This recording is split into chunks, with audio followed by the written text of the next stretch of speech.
ಮೂರ್ತಿಗಳ ಪಾದಗಳಿಗೆ ಪಡಪಟ್ಟು ವೇದಿಕೆ ಮೇಲಿರುವಂತ ಎಲ್ಲ ಗಣ್ಯಾತಿ ಗಣ್ಯರೇ, ವೇದಿಕೆ ಮುಂಭಾಗದಲ್ಲಿರುವಂತಹ ಶರಣ ಬಂಧುಗಳೇ, ಇಂಥ ದೊಡ್ಡ ಕಾರ್ಯಕ್ರಮದಲ್ಲಿ ಈಗಾಗಲೇ ದೊಡ್ಡಗೌಡರು ಋಷಭ ಮತ್ತು ಬಸವ ಇದರ ಅಂತರವನ್ನು ಹೇಳಿದ ನಂತರ ನನಗೊಂದು ವಿಚಾರ ಬಂತು. ಹೇಳಿದ್ದನ್ನೇ ಮತ್ತೆ ಹೇಳುವಂತ ಪ್ರಯತ್ನ ಬಿಟ್ಟು ನಾವು ಯಾಕೆ ಜನ ಇಲ್ಲಿ ಸೇರಿದ್ದೇವೆ, ಜಾತ್ರೆ ಅಂತ ನಾವು ಯಾಕೆ ಇದಕ್ಕೆ ಕರೆದಿವಿ, ಜಾತ್ರೆಯಲ್ಲಿ ಕೂಡಬಹುದಾದಂತಹ ವ್ಯಕ್ತಿಗಳ ಮನಸ್ಥಿತಿ ಏನು, ಯಾತ್ರೆ ಇದ್ದದ್ದು ಜಾತ್ರೆ ಹೇಗಾಯಿತು, ಪರಸ್ಪರ ವಿನಿಮಯಗಳನ್ನ ಮಾಡಿಕೊಳ್ಳುವ ಮನಸ್ಸುಗಳ ಸ್ಥಿತಿಗಳೇನಾಗಿವೆ. ಬಹುಶಃ ಬಹಳ ಪ್ರಾಚೀನ ಕಾಲದಲ್ಲಿ ಈ ಜಾತ್ರೆಗಳು ವಿಜೃಂಭಣೆಯಿಂದ ಜರುಗ್ತಾ ಇದ್ವು. ಪರಸ್ಪರ ವೈಚಾರಿಕ ಮನೋಭಾವಿಕೆಯನ್ನ ವಿನಿಮಯ ಮಾಡಿಕೊಳ್ಳುವಂತಹ ವೇದಿಕೆಗಳು ಇವಾಗಿದ್ವು. ಪರಸ್ಪರ ಸಂಬಂಧಗಳನ್ನು ಬೆಸೆಯುವಂತಹ ರಹದಾರಿ ಇದಾಗಿತ್ತು. ಆದರೆ ಈಗ ಯಾಕೆ ಜಾತ್ರೆಗಳು ಸನ್ಮಾರ್ಗದಲ್ಲಿ ನಡೆಯುತ್ತಿಲ್ಲ ಅನ್ನುವ ಯಕ್ಷ ಪ್ರಶ್ನೆ ಒಂದು ನಮ್ಮೆಲ್ಲರ ಮುಂದೆ ಇದೆ. ನಾವು ನೋಡ್ತಿದ್ದೇವೆ, ಬಹುಶಃ ನಮ್ಮ ಗಣಪತಿಯ ವ್ಯವಸ್ಥೆಯನ್ನು ನೋಡಿದ್ರೆ ಸರಿದಾರಿಯ ಗಣಪತಿ ಇಂದಿಗೂ ಕೂಡ ಬರ್ಲಿಕ್ಕೆ ಸಾಧ್ಯವಾಗ್ತಿಲ್ಲ. ಕಾರಣ ಏನು ಅಂದ್ರೆ, ನಾವು ಜಾತ್ರೆಯನ್ನ ಮತ್ತು ಈ ವ್ಯವಸ್ಥೆಯನ್ನ ಸರಿದಾರಿಯಲ್ಲಿ ನಾವು ಕೊಂಡೊಯ್ಯಲಿಕ್ಕೆ ಸಾಧ್ಯವಾಗ್ತಿಲ್ಲ ಅನ್ನುವಂಥ ಮನಸ್ಥಿತಿ. ನಮ್ಮ ಯುವ ಬಂಧುಗಳಲ್ಲಿ ಒಂದು ಪ್ರೀತಿಯ ವಿನಂತಿ ಏನು ಅಂದ್ರೆ, ಎಲ್ಲಿ ಭಯ ಇದೆಯೋ ಅಲ್ಲಿ ಭಕ್ತಿ ಇದೆ, ಎಲ್ಲಿ ಭಕ್ತಿ ಇದೆಯೋ ಅಲ್ಲಿ ತನ್ಮಯತೆ ಇದೆ, ಎಲ್ಲಿ ತನ್ಮಯತೆ ಇದೆಯೋ ಅಲ್ಲಿ ವ್ಯಕ್ತಿಯ ವ್ಯಕ್ತಿತ್ವ ವಿಕಾಸವಾಗ್ತಿದೆ. ವಿಕಾಸಗೊಳ್ಳುವ ವ್ಯಕ್ತಿಯ ಮನಸ್ಸು ಪ್ರಫುಲ್ಲತೆಯ ಕಡೆಗೆ ಸಾಗ್ತಾ ಇದೆ. ಯಾರು ಮೊದಲು ತನ್ನನ್ನು ತಾನು ಗೌರವಿಸ್ಕೊಳ್ತಾನೋ ಅವನು ತನ್ನ ಮನೆಯಲ್ಲಿ ಬರುವ ತಾಯಿಯನ್ನ, ತಂದೆಯನ್ನ ಮತ್ತು ಪುರೋಹಿತ ವರ್ಗವನ್ನು ನಾವು ಬಹಳಷ್ಟು ಬಾರಿ ಕೇಳ್ತೇವೆ, ದೀಕ್ಷಾ ಗುರು, ಶಿಕ್ಷಾ ಗುರು, ಮೋಕ್ಷ ಗುರು ಅನ್ನುವಂಥ ಈ ಗುರುಗಳು ಸರಿಯಾದ ಮಾರ್ಗದಲ್ಲಿ ನಮ್ಮನ್ನ ಕೊಂಡೊಯ್ಯುವಂತ ಗುರುತರ ಜವಾಬ್ದಾರಿಯನ್ನ ಸಮಾಜ ಅವರಿಗೆ ಕೊಟ್ಟಿದೆ. ಆ ಸಮಾಜ ಕೊಟ್ಟ ಜವಾಬ್ದಾರಿಯನ್ನ ಸರಿದಾರಿಯಲ್ಲಿ ಅವರು ನಿರ್ವಹಿಸ್ತಾ ಇದ್ರು ಕೂಡ ನಾವೇಕೆ ಕವಲದಾರಿಯಲ್ಲಿ ಹೋಗುತ್ತಿದ್ದೇವೆ? ನಮ್ಮ ಮನಸ್ಥಿತಿ ಹೀಗೆ ಏಕಾಗಿದೆ? ಯಾವ ವ್ಯವಸ್ಥೆ ಅಡಿಗೆ ನಾವು ಸಾಗುತ್ತಿದ್ದೇವೆ? ಬಹುಶಃ ನಮಗೆಲ್ಲ ಗೊತ್ತು, ಹಿಂದೂ ಸಮುದಾಯದ ಮೇಲೆ ಅನ್ಯ ಧರ್ಮೀಯರು ಗದಾಪ್ರಹಾರ ಮಾಡುತ್ತಿದ್ದರೂ ಕೂಡ ಮೌನವನ್ನು ಏಕೆ ವಹಿಸಿದ್ದೀರಿ? ಆ ಮೌನ ಮುರಿದು ಮತ್ತೆ ನೀವು ಕ್ರಾಂತಿಯ ಕಿಡಿಗಳಾಗಿ ಏಕೆ ಬರಲಾರಿರಿ? 12ನೇ ಶತಮಾನದಲ್ಲಿ ಈ ವ್ಯವಸ್ಥೆಯನ್ನು ನೋಡಿರುವಂತಹ ಬಸವಾದಿ ಶರಣರು ಮತ್ತೆ ವ್ಯವಸ್ಥೆಯನ್ನು ಸರಿಗೊಳಿಸಿದರು. ಆದ್ರೆ ಇಂದು ಮತ್ತೆ ಏನಾಗಿದೆ ನಮ್ಮ ಜನಕ್ಕೆ, ಏನಾಗಿದೆ ನಮ್ಮ ಮಠಾಧೀಶ್ವರರಿಗೆ? ಕೇರಿಗಳಿಗೆ ಗುಡಿಗಳಿವೆ, ಊರಿಗೊಂದು ಮಠಗಳಿವೆ, ಆದರೆ ಸಂಸ್ಕಾರಗಳನ್ನು ಏಕೆ ಹೊರೆಯುತ್ತಿದ್ದೇವೆ? ಏಕೆ ದಾರಿಯನ್ನು ತಪ್ಪಿ ಮತ್ತೆ ನಮ್ಮ ವ್ಯವಸ್ಥೆಯಿಂದ ಕವಲುದಾರಗಳಿಗೆ ಹೋಗ್ತಿದ್ದೇವೆ? ಕೂಡು ಕುಟುಂಬದ ನನಗೆ ಹೀಗೆ ಅರಡೆ ಹದ್ದಾರಲ್ಲಿ ಒಪ್ಪಿನ ಮನೆಗೆ ಕುಂತಾಗ ಇವೆಲ್ಲ ಒಂದೇ ಕುಟುಂಬದವರ ಕೇಳಿದ್ರೆ ಆಶ್ಚರ್ಯ ನನಗೆ. ಯಾಕಂದ್ರೆ ಗೊತ್ತು ಅವರಿಗೆ ಹೀಗೆಲ್ಲ ಕುಟುಂಬಗಳು ಛಿದ್ರವಾಗಿ ಹೋಗಿವೆ.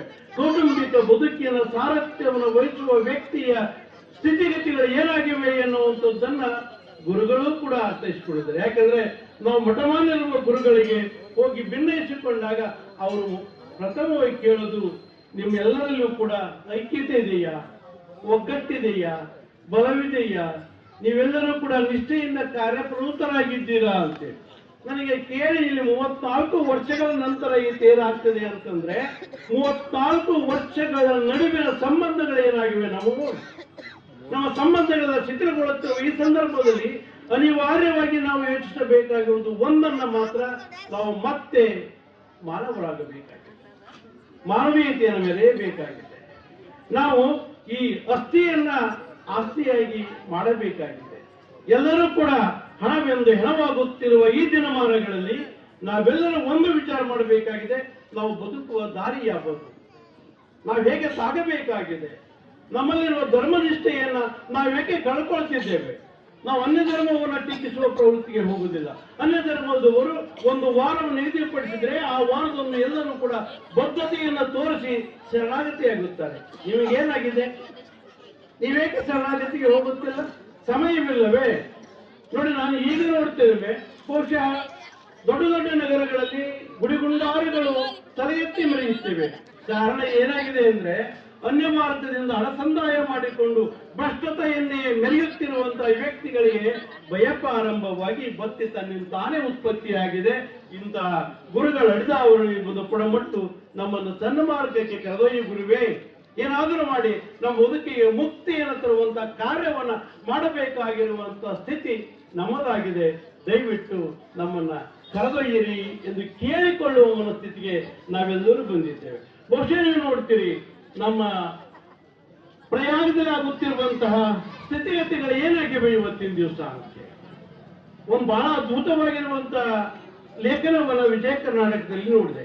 ನನಗೆ ಎಷ್ಟು ಖುಷಿ ಆಯಿತು ಅಂತಂದ್ರೆ, ಭಾರತೀಯ ಪರಂಪರೆಯಲ್ಲಿ ಆ ಪ್ರಯಾಗದಲ್ಲಿರುವಂತಹ ಅಘೋರಿಗಳಾಗಲಿ, ಎಲ್ಲ ಇನ್ನುಳಿದಂತ ವ್ಯಕ್ತಿಗಳಾಗಲಿ, ವೀರಶೈವ ಮಠಾಧೀಶ್ವರರಿಗೆ ಜಂಗಮರಿಗೆ ಬಂದು ಪಾದಕ್ಕೆ ಕೊಡಮಟ್ಟು ದಕ್ಷಿಣೆಯನ್ನು ಕೊಟ್ಟು ಸ್ನಾನ ಮಾಡಿದರೆ ಮಾತ್ರ ಅವರಿಗೆ ಮುಕ್ತಿ ಎನ್ನುವಂತಹ ವೈಚಾರಿಕತೆ ಹೊಂದಿರುವ ದೇಶದ ನಾವುಗಳು ಏಕೆ ಹೀಗೆ ಸಾಗುತ್ತಿದ್ದೇವೆ?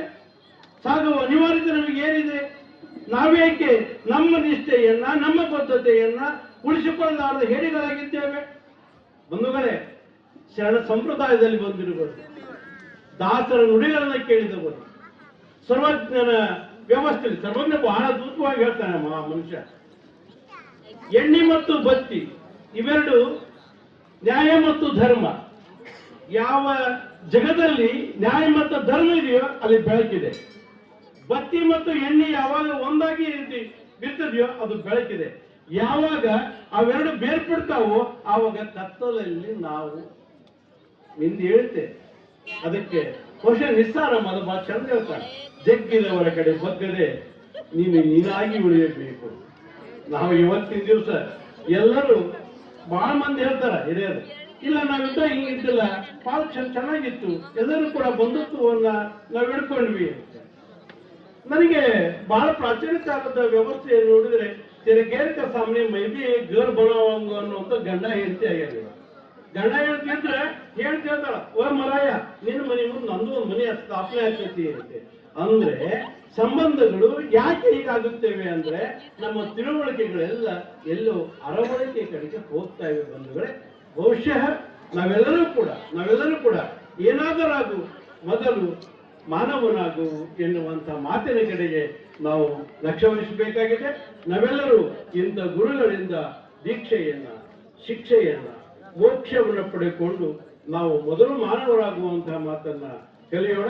ಬಹುಶಃ ನನಗೆ ಈ ಸಮಯವನ್ನು ಕೊಟ್ಟದಕ್ಕಾಗಿ ಇಲ್ಲಿ ನನ್ನನ್ನು ಕರೆಸಿ 4 ಮಾತುಗಳು ನಿಮ್ಮ ಜೊತೆಗೆ ಹಂಚಿಕೊಳ್ಳುವುದಕ್ಕಾಗಿ ಅವಕಾಶ ಕೊಟ್ಟ ಎಲ್ಲ ಶರಣ ಬಂಧುಗಳಿಗೆ ಶರಣಾರ್ಥಿಗಳನ್ನ ಅರ್ಪಿಸಿ ನನ್ನ ಮಾತಿಗೆ ವಿರಮಿಸ್ತೇನೆ. ಜೈ ಹಿಂದ್, ಜೈ ಕರ್ನಾಟಕ.